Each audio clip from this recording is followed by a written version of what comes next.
Sa gitna ng biglaang pagwawakas ng content partnership ng ABS-CBN at TV5, lumalakas ang usap-usapang mas paiigtingin ng A to Z at Channel 11 ang ugnayan nito sa Kapamilya Network. Dahil isa na lamang ang A to Z sa natitirang free-to-air platform na nagbibigay daan para mapanood ng publiko ang mga palabas ng ABS-CBN.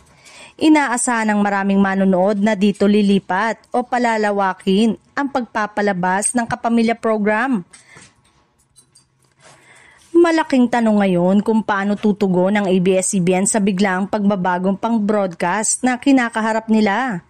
Sa kasalukuyan, may umiiral na block time agreement ang ABS-CBN at Zoe Broadcasting Network, ang operator ng A to Z. Sa pamamagitan nito, ilang taon nang naipapalabas sa A to Z ang mga kapamilya shows tulad ng TV Patrol, It's Showtime at iba't ibang teleserye.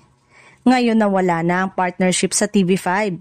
Nakikita ng mga eksperto na natural na hakbang ang pagpapalawak ng ABS-CBN content sa A to Z upang hindi maputol ang koneksyon nila sa free-to-air audience. Bagamat wala pang opisyal na anunsyo mula sa parehong kumpanya, kapansin-pansin ang paggalaw ng programming ng A to Z.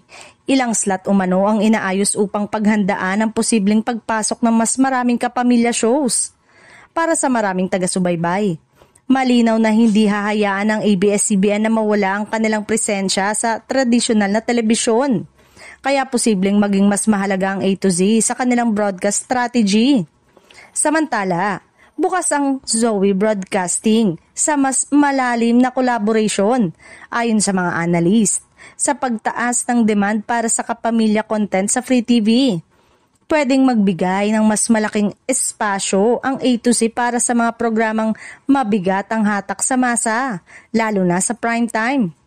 Posible ring pumasok ang dalawang kumpanya sa bagong content blocks o extended programming depende sa pangangailangan at performance ng mga palabas. Sa kabuuan, bagamat hindi pa formal na kumpirmado, malinaw na naghahanda ang maraming viewers at industry watchers sa mas pinalakas na partnership ng A to Z at ABS-CBN. Sa pagpasok ng 2026, inaasahang maglalabas ng mas malinaw na direksyon ng Kapamilya Network kung paano nila muling pananatilihin ang lakas ng kanilang presensya sa free-to-air television gamit ang A to Z bilang pangunahing katuwang.